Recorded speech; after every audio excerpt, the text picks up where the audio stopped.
Alright, so in this video I'm going to run through using the calculator for hypothesis testing. So the first example I'm going to look at is this first one, slide 61, and this is a one-prop z-test, so we'll run through how to enter that in the calculator. So with this problem, the first thing we needed to do was figure out what 46% of 662 was. So 662 times 0.46. And with these, we round to just whatever the nearest whole number is. 0.5 will round up, so that's going to be 305. All right, so then we go into Stat, over to Tests, and the one-prop z-test is choice 5. And our claim was 0.5. I've already got that in here. X is 305. And then N was 662. The claim on this one was less than, and like I said in the other video, don't overthink this and reverse it. The 0.5 is the P0, so this says less than 0.5. That's what we want.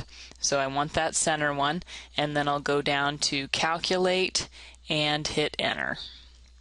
And be really careful. This is a p-hat. That's just that 46% again. That's not what you're looking for.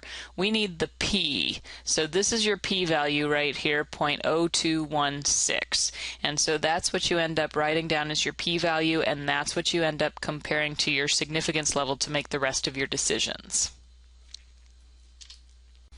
Next, we'll look at a z-test example. So this is slide 72, and we'll look at how to put the z-test into the calculator. So in this example, we were doing a z-test because we do know the standard deviation for the whole population. So I'll go into Stat, over to Tests, and z-test is the very first choice. Now on this one we have the statistics. We have the mean and the standard deviation, so I need to make sure that that is set on stats at the top. And then the claim in this one was that mu was not equal to 6, so I need to put a 6 there. The standard deviation for the population was 0.5. And X bar, the sample mean, was 6.2. N was 40. And then this was a not equal claim, so I need to change that to not equal. And then I'll come down and calculate.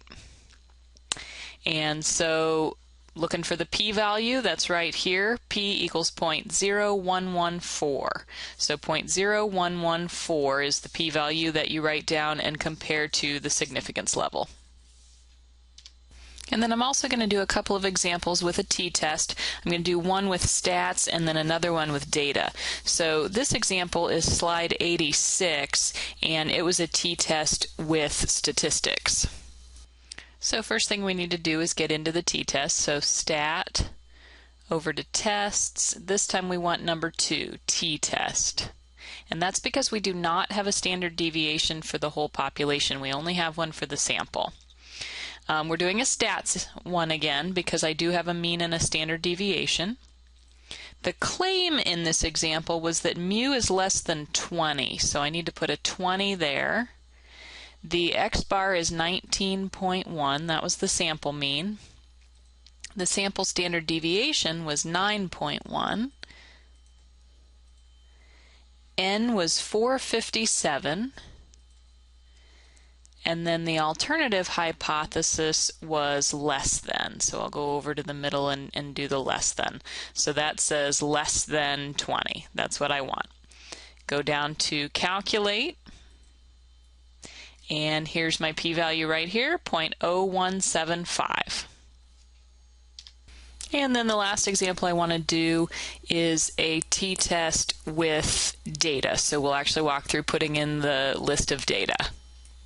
So for this one we'll look at slide 92 with the blood pressures, and you're given a whole list of blood pressures there. You may want to have that in front of you when we're putting these in. Since we have a list of data on this one, the first thing I need to do is go into Stat Edit. So I'm going to do Stat Edit. I'm going to come over to my L1. I'm going to go up to the name of the list and do clear enter to get rid of everything and start over. And then I'm going to start putting in my list. So this is going to take a minute. You can follow along with yours. Got 116, 150, 140, 148, 105, 118, and then you go ahead and go through and put all 19 of these in.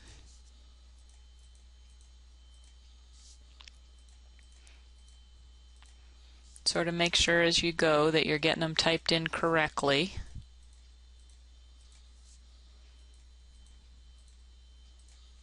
You can also scan back through after the fact and make sure that they all look right.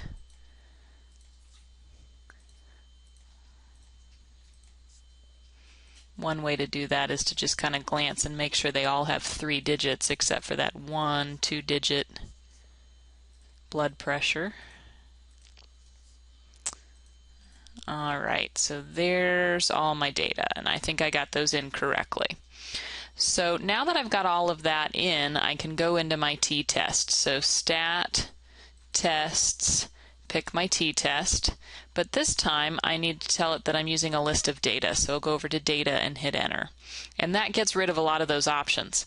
I need to put in my claim. The claim was less than 130, so I need a 130 there. I did have my data under L1, so I can leave that alone, never change the frequency. This claims a less than. I've already got that set, so that's fine. And then I will go down to calculate. So it actually calculates the mean and the standard deviation as it goes, which is why you don't have to actually put those in.